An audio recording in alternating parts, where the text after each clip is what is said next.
Welcome. We are privileged to have with us this morning several Canadian veterans, and we realize that it's because of our veterans that we exist as a proud and free nation. And we realize that it is because of our veterans that we exist. I don't feel worthy to be among them for the service they've done, and I hope at the end of today you're going to have a much different perspective. If your perspective is this wide, it's going to be this wide after today, after you hear from everybody. I served in World War II, as Barry mentioned. I was 18 years old, in grade 13, when war broke out in 1939. In 1942, at the age of 20, I joined the RCAF because I felt that I wanted to contribute to a cause that would bring peace to our country and the world. With regards to experiences during the war, approaching the runway, an engine caught fired, being only 1,000 feet above ground, it was too low to the ground to explore and to employ a parachute. As a result, a fire truck and an ambulance followed us on landing, one on either side, and put the fire out. There were no injuries, but I can tell you, ladies and gentlemen, students, I was scared. My name is Bob Snowbird Kelly. My ancestry is Mi'kmaq, Maliseet, and Penobscot. I spent my 17th birthday landing in Holland, not much older than some of you people here today, and I was proud to do so. I had over 20 people serve in all members and all branches of the force, Army, Navy, Air Force. I would probably gladly serve again if they needed me tomorrow. Do I have any heroes? I certainly do. A lot of them are sitting here with me today. A lot of them are still lying over in foreign lands. I went on a draft overseas to England. When I got to England, I had to go before a board, and that board was to determine which unit I was going to go to. So they decided that I would go to the 3rd Medium in the artillery. And the day that I wound up in front of the regiment in France, Sergeant Major Slessor was a fine man. He was killed that morning, and I was designated to take a jeep out of the woods at night and go down another couple of miles and fill it with food and everything to take down to the gun crews firing along the way. Then one day in France, we were going down the road from Bayeux to Caen, and I looked up and I knew that whoever was behind us was going to be hit. Then there was a motorcyclist coming up the road, and I flagged him down. And when I seen who it was, I knew he was a friend of my brother's. And he told me that Jim was killed with a lot of his friends. The next morning I went back and climbed a twisted steel on the railroad bridge and looked through some trees and saw some crosses. And I went down and I found his grave. And I took a picture and sent it home to my parents. And I realized then just how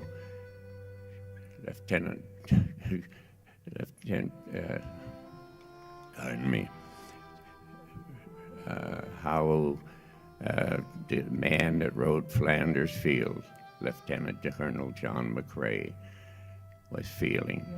How I overcame intense fear, at least in this one instance. There were many instances. We were advancing along the line of a deep ditch in North Italy in late September, in a driving cold rain, feeling pretty miserable about it. But that misery was nothing. The next came the artillery and mortar bombs landing on both sides of the road. And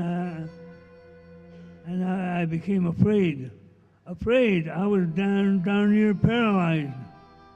Anyway, just when I thought I was going to collapse and become a victim of a shell shock, I looked up and I saw on the road, running in panic, a whole barnyard full of animals, chickens and whatever beasts. Anyway, suddenly I felt sorry for them. And I mumbled a prayer to God. I said, "Oh God, please don't let them get hurt. They're so innocent." And right after that, I felt tension leave my body. And I was okay from then on. I joined the Women's Auxiliary Air Force in England in 1940. My work was with radar. We worked tracking the aircraft as they were coming in or going out. We had a huge table in an operations room. We were connected to stations on the coast, and they alerted us as to where and how many aircraft there were. When the enemy bombers were coming in, this was vital information to help the fighters intercept them. I want to tell you about the bombing of London particularly. But between 1939 and 1940, the German Air Force bombed the airfields and the coastal defenses of England, hoping to cause a surrender. When this didn't work, they turned their wrath on the civilian population. And between May and September of 1940, they bombed all the major cities and ports in England, causing about 65,000 casualties. I was in London for just one of the 57 days continuously that London was bombed. When the air raid sirens sounded, the wardens and the police, their duty was to get everybody off the streets and into shelters. I happened to be in a very large railway station. The stations in London are huge. And I did not want to go underground. They were sending everybody down to the subway station underneath, and I didn't fancy that. So I spent quite a few minutes dodging them and finally got behind two great big stone pillars and decided I would be safe there, where I settled down. Everything was quiet, and I was fine. I thought, this is great. And then I heard the roar of the enemy aircraft coming in. The German aircraft had a distinct engine noise. It was quite different from any of the British ones. And I heard them coming, and then the anti-aircraft fire started, and then the bombs started. The scream of the bombs coming down, the noise of the plane engines, the ack-ack fire, the bells and sirens of the ambulances and fire trucks trying to get through to help people was absolutely unbelievable. And I began to think that maybe I should have overcome my fear of confined spaces and gone down underground. I might have been a lot safer. And I tell you, I was very, very frightened. This went on for several hours, but eventually the all clear sounded and we came out. But the devastation was absolutely unbelievable. Cuban Missile Crisis. Out there, you're probably thinking, what is that? This is a little conflict that came so close to being WW3 that people don't realize it. Took place, started 1962 between Nikita Khrushchev and John F. Kennedy, President of the United States. Mr. Khrushchev decided he was going to put nuclear missiles in Cuba. Mr. President Kennedy says, not on my watch. This went on until we got into the fall of 1962, when Mr. Khrushchev loaded up a ship with nuclear missiles, started heading them towards Cuba. President Kennedy informed him in no uncertain terms, you turn that ship around, you will never reach Cuba. If I have to myself, I will go out there on my boat. I will fire the first shot across your bow. You do not turn around, I will sink your ship where it's at. So over there we went, and we were very, very fortunate because what had happened was that Khrushchev had sent word to the United States through his couriers that he would turn the ship around. That information did not get to President Kennedy, who had just previously had informed Mr. Khrushchev he had 24 hours only to do that. 2 hours before the deadline, the United States sent an Air Force pilot to fly over Cuba, which it did. They thought that that was the beginning of the war. They shot that plane down, destroyed the plane, the pilot was dead. This information got back to the United States. They immediately wanted to start WW3. President Kennedy, with his wisdom, said no. He says, I gave them 24 hours. They have 1 hour to go. So that's what happened when Khrushchev called Kennedy on the hotline and spoke to him person to person and informed him that the ship was being turned around. That is how close the world came to WW3. It's a story that many people are not aware of. They look at the Cuban Missile Crisis as just another little conflict. Ladies and gentlemen, comrades, it was too close for comfort. I first joined the Navy in 1941 at the age of 16 and a half.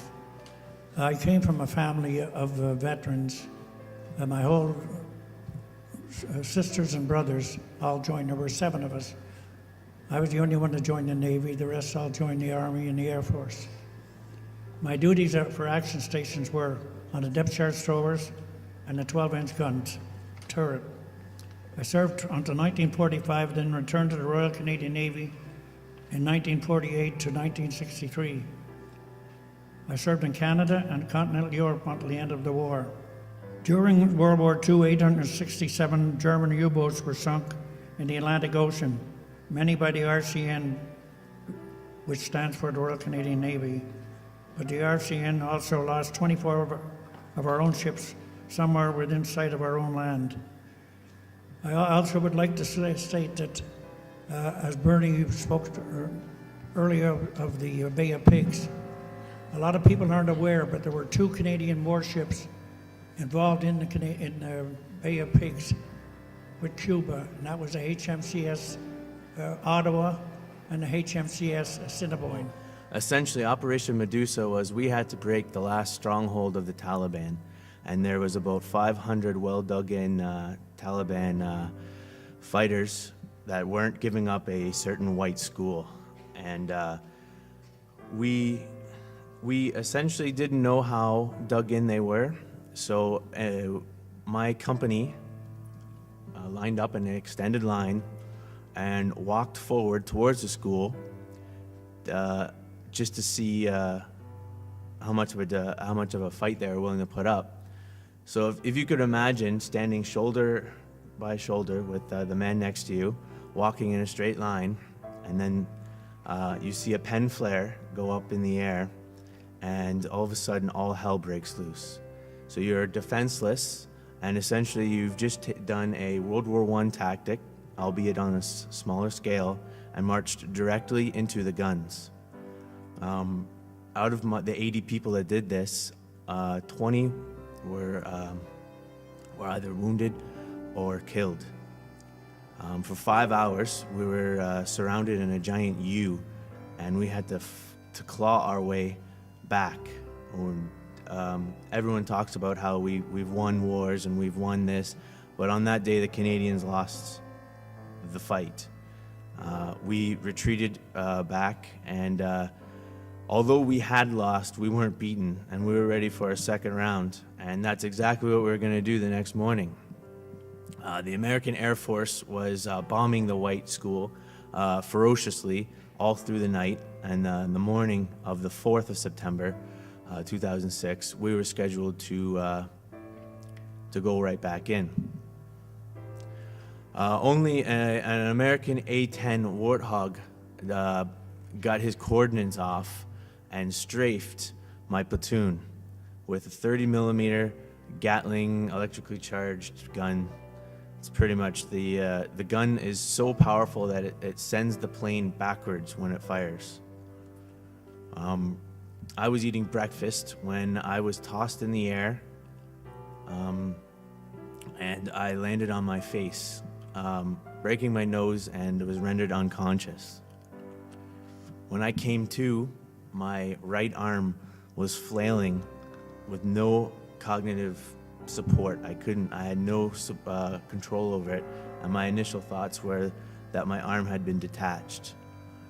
But thankfully, it was just some nerves going amok, as my doctor would later tell me, and I did not lose my arm. So I started doing the check of all my extremities, and that's when the blood started to come down my face and pour and pour.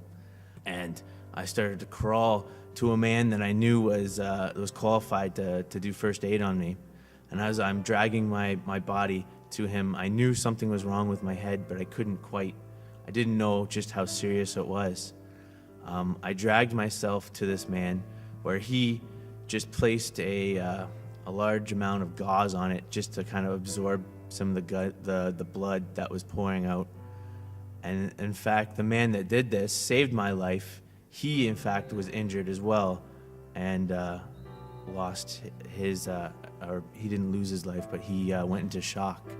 So I was airlifted to Afghanistan, or to the base, where I went surgery, and I'm back here ready for more. I guess regardless of the deployment, I've been on 3 overseas. The big common ground, regardless of the enemy we're facing or whatever terrain or difficulty we face, the common ground that brings every tour together is the children. Kids are the same all over the world, every color, every culture, every country. And something about the little kids that, regardless of what hell you're dealing with at the time, looking at the smiles on the kids' faces, obviously given certain circumstances, brings hope back into your own heart. So I think it's the kids that keep us going, knowing that maybe we can change lives for them as they grow older. I listened to your prayers this morning at your school, and there's a fair amount of you that if you believe half of what you said in that prayer, you got a whole auditorium full of change here that maybe you guys can bring hope to other places as well with your own beliefs. And maybe you don't have to pick up a rifle to defend your beliefs. Because of the hope, and I think that every child or every person in the world deserves to live in peace. I took it upon myself to take up that and to defend that for people. And the reason I did that was for the example set by the gentleman here at this table before me and before you. Because before us, there was them, and before them, there was other generations of soldiers that had taken up arms to do what was right and for the people that deserved it, to protect those that were being bullied. And I think it just comes down to doing the right thing, and we just do it for the children. I have children, a lot of these men have children, and we don't have the discomfort of growing up watching armed soldiers or armored vehicles rolling down our highways, and I'd like to keep it that way. And if God willing, maybe every country one day will live as free and easy as we got it here in Canada. Thank you. Personal connection you made with your serve and why you serve, and I think that's important for people to hear that. You didn't do it out of obligation, you did it out of choice and commitment, and because you wanted to and you knew it was the right thing to do. We're going to talk about Holland. We have been to Holland 5 times. 3 times, 95, 2000, and 2005. We were all invited, all the veterans were invited by the Dutch government to come back to Holland, and you would be billeted in some town with some local people. Fortunately for Shirley and I, we've been back there 5 times. We really became very good friends with our host family. They've been over here 4 times to visit us. So that's the relationship that has developed between Canadian veterans and the Dutch people. I just say, what a great country you belong to. Keep it strong. I had a tough time getting in the RCAF because I was lacking my matriculation.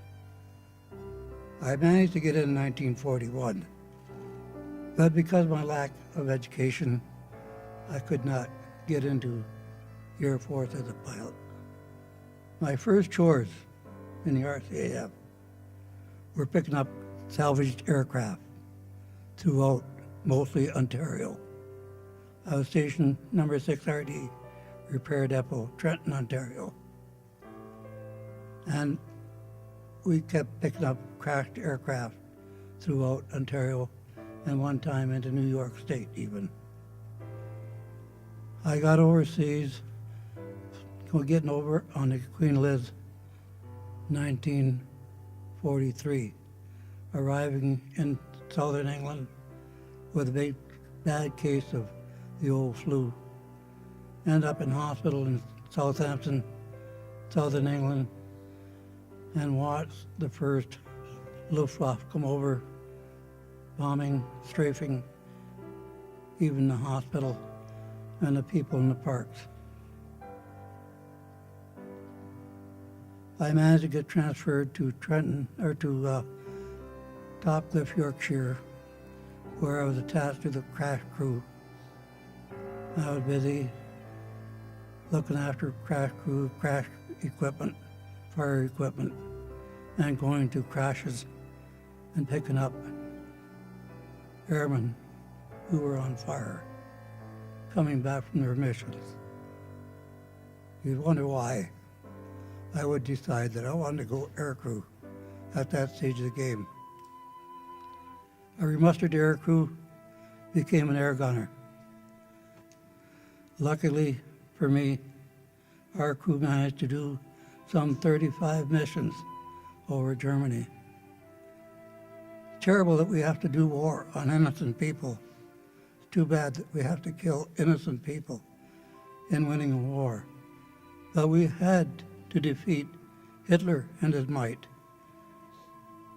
And lucky us, we were there to do the job and do it right. Folks, it is very important that we stand for our freedom, our Canadian way of life.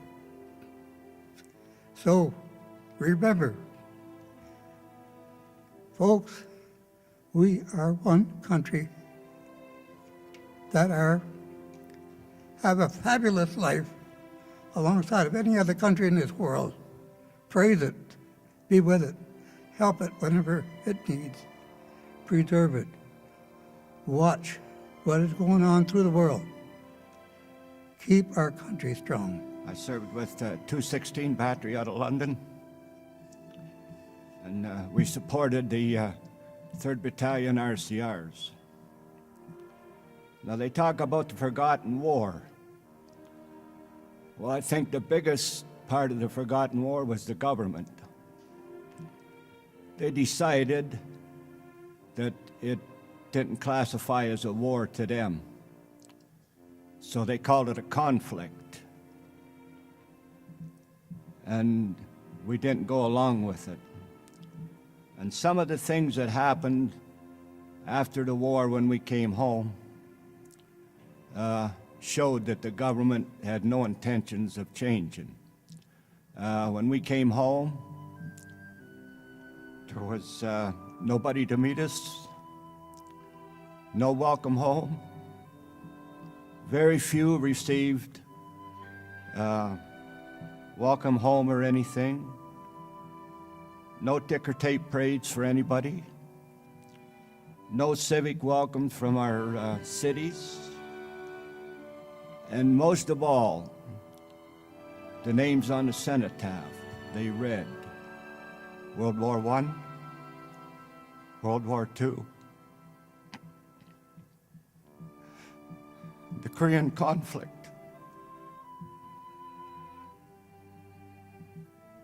Well, that hurt, because we lost 516 good citizens, and they want to call it a conflict. So we decided to fight it. The Korean Veterans Association. We fought and fought for years, and finally, the government did declare it a war. But still today, if you go and look at a lot of the cenotaphs around the country, you will see World War I, World War II, Korea conflict. But they did at least eventually declare that the Korean was a war.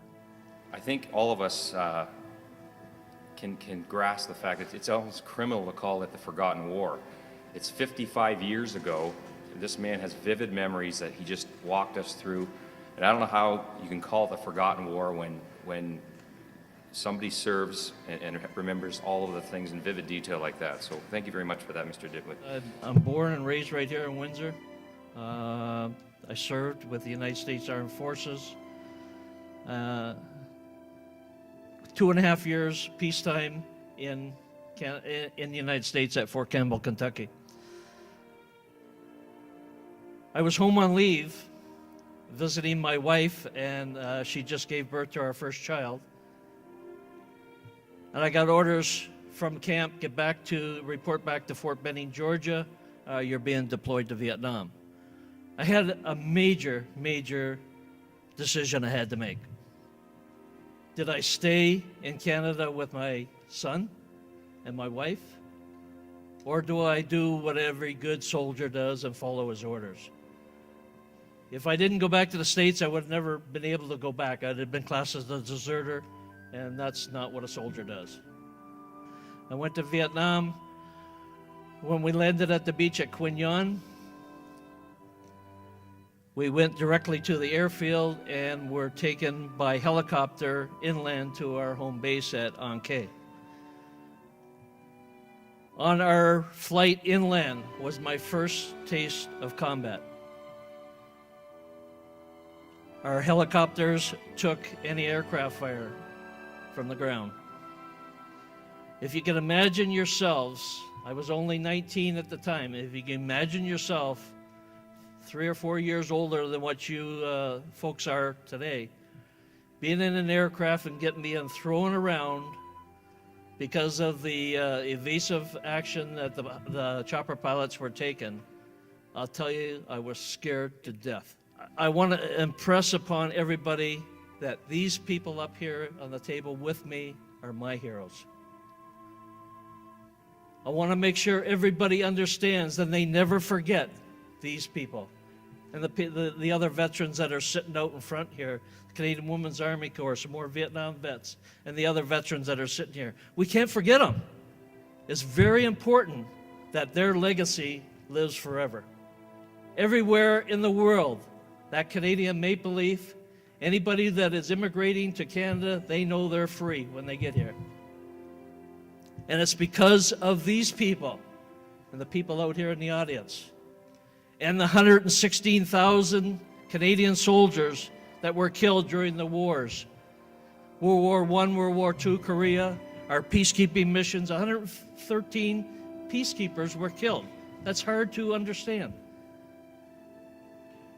Afghanistan, 131 of our soldiers. Please remember them. Give it that 2 minutes, it's a pittance of time. 2 minutes. Please do not forget these guys and gals. Sorry. I have another very important role that I play is with the Windsor Veterans Memorial Services Committee. This year, we've lost 114 veterans in the Windsor area. You can see they're getting older. They're going to pass away. We understand that. but they're going at an alarming rate. So thank them now while you still can. Please. It's very important. All you have to say is thank you to these people, and you'll watch the big smile across their face. I also am part of the Windsor Historical Society. Dan Buzide, who's down in the audience, Larry Costello, and myself are the coordinators of the Historical Society, who brought, along with Laura's help, thank you very much, Laura, today, to bring this all together so we can discuss and you can hear the stories that have to be told. We got to get these stories out to not only you students, but all the students across Canada, so they never forget my heroes. I did not serve. These, ladies and gentlemen, did that for me. My volunteerism is driven by a sense of duty, honoring these men and women. And I guess I'd like to speak to that for a second. As a community, during World War II, I believe the statistic is accurate. We had the largest percentage of volunteerism per capita in Canada. Windsor, southwestern Ontario. Extraordinary, absolutely extraordinary. One of the things I want to challenge you, for those of you who can't travel the world to see where Canadians fought and died, there are ways to be involved. One of them is with the Windsor Historical Society. Another one is an organization that I represent, the Canadian Historical Aircraft Association. We take care of our Lancaster bomber and honor veterans. Most importantly, we honor veterans. Places like Dieppe, I strongly urge you to go if you can. If you can't, wear a poppy. If you go to Ypres, see the memorial to World War I. If you can't, wear a poppy. And get involved. The sense of volunteerism in this community is absolutely extraordinary, absolutely extraordinary. War of 1812, Boer War, World War I, World War II, Korea, Vietnam, Afghanistan, Bosnia, Rwanda. We were there. As Canadians, we served. I urge you to volunteer, get involved, track down one of these organizations. If you can't serve in the military, like myself, honor those who do. In Flanders fields the poppies blow between the crosses, row on row that mark our place. And in the sky the lark still bravely singing fly, scarce heard amid the guns below. We are the dead. Short days ago we lived, felt dawn, saw sunset glow, loved and were loved, and now we lie in Flanders fields. Take up our quarrel with the foe. To you from failing hands we throw the torch. Be yours to hold it high. If ye break faith with us who die, we shall not sleep, though poppies grow in Flanders fields.